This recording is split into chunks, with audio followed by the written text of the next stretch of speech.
नमस्कार दोस्तों।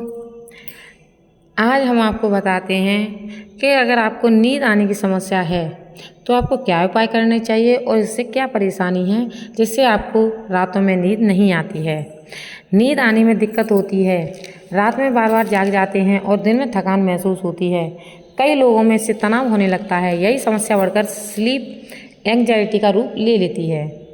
स्वस्थ रहने के लिए केवल अच्छी डाइट और व्यायाम ही जरूरी नहीं बल्कि अच्छी नींद भी आवश्यक है। पर्याप्त नींद जहाँ समस्त समस्याओं से बचाती है वहीं इसकी कमी कई बीमारियों की वजह से भी बन सकती है। हालांकि आजकल तेज़ी से बदलती जीवन शैली लोगों के सोने की आदतों में काफ़ी बदलाव कर रही है, जिससे उन्हें नींद से जुड़ी कई समस्याएं हो रही हैं। स्लीप एंग्जाइटी भी इन्हीं में से एक है। यह एक सामान्य मेंटल हेल्थ डिसऑर्डर है। इसमें अक्सर नींद की कमी से होने वाले नुकसानों की चिंता बनी रहती है, जो शांतिपूर्ण नींद आने में बाधा बनती है। लगातार नींद की कमी और चिंता से दिन भर थकान, चिड़चिड़ापन, एकाग्रता में कमी और तनाव बढ़ता जाता है। समय के साथ अवसाद जैसी अन्य मानसिक समस्याओं का जोखिम बढ़ जाता है। इसकी वजह से विभिन्न स्वास्थ्य समस्याएं जैसे कमजोर प्रतिरक्षा प्रणाली, हाई ब्लड प्रेशर, दिल की बीमारी, डायबिटीज और मोटापा भी हो सकता है। लक्षणों की पहचान। स्लीप एंग्जाइटी के लक्षणों में नींद आने में कठिनाई, रात में बार बार जागना, बहुत जल्दी जाग जाना और दिन में अत्यधिक थकान या नींद आना शामिल है। इसके अन्य लक्षणों में दिल की तेज धड़कन, पसीना आना और सांस लेने में तकलीफ, इस प्रकार के कारण चिड़चिड़ापन, बेचैनी, घबराहट और ध्यान केंद्रित करने में परेशानी भी हो सकती है। इस समस्या में पीड़ित व्यक्ति अगले दिन के कार्यों को लेकर या जो काम कल पूरे नहीं हुए उसकी चिंता करता है। इस चिंता के कारण उससे बिस्तर पर जाने में डर लगता है। साथ ही उसे बुरे सपने भी आते हैं। वो बार बार घड़ी देखते हुए यह सोचता रहता है कि उसे नींद आने में और कितना वक्त लगेगा। क्या है कारण? स्लीप एंग्जाइटी के कई कारण हैं, जिनमें तनाव, मानसिक स्वास्थ्य संबंधी जैसी समस्याएं जैसे अवसाद, आघात या पैनिक डिसऑर्डर और निद्रा जैसी अन्य समस्याएं शामिल हैं। इसके अलावा कैफीन या निकोटीन का सेवन, सोने से पहले गरिष्ठ भोजन करना और बिस्तर पर जाने से पहले बहुत ज़्यादा स्क्रीन टाइम भी इसके कारणों में से एक है। इसके साथ ही काम, व्यक्तिगत संबंधों या अन्य जीवन परिस्थितियों से होने वाले तनाव का उच्च स्तर नींद को काफ़ी हद तक बाधित कर देता है। तनाव कॉर्टिसोल हार्मोन के स्राव को ट्रिगर करता है, जो सोने की क्षमता में बाधा डाल सकता है।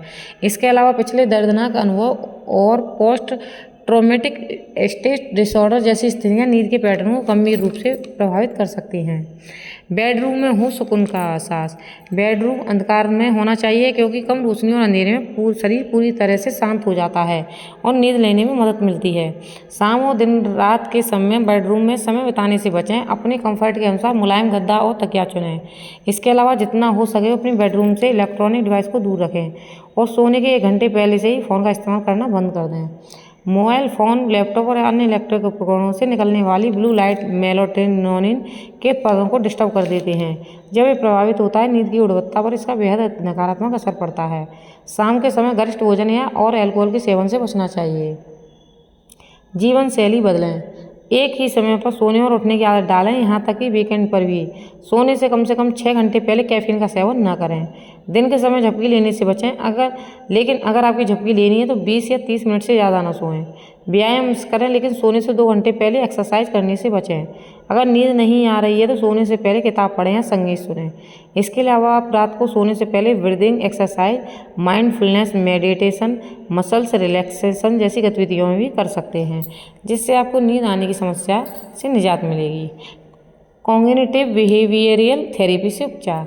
रात के समय बार बार सोचने या नकारात्मक विचार पर फोकस करने में से कॉर्टिसोल हार्मोन का स्तर असंतुलित होने लगता है, जिससे एंग्जाइटी बढ़ जाती है। स्लीप एंग्जाइटी से पीड़ित व्यक्ति का उपचार कॉग्निटिव बिहेवियरल थेरेपी के माध्यम से किया जा सकता है। यह थेरेपी स्लीप एंग्जाइटी और अनिद्रा जैसे विकारों के ट्रिगर्स की पहचानने और उनसे निपटने में मदद करती है। कारणों को समझकर उनसे दूरी बनाकर व्यक्ति इस मानसिक स्थिति पर नियंत्रण पा सकता है। इसके अलावा मसल रिलैक्सेशन तकनीक भी प्रभावी होती है। इसमें व्यक्ति को गहरी और धीमी सांस लेने के लिए प्रेरित किया जाता है, जिससे मांसपेशियों में तनाव कम होता है और मन शांत होता है। यदि नींद से संबंधित कोई अन्य समस्या जैसे इंसोमेनिया या स्लीप डिसऑर्डर हो तो पहले उसका उपचार करने से स्लीप एंग्जाइटी में राहत मिलती है। आज इसके बारे में इतनी ही जानकारी। धन्यवाद।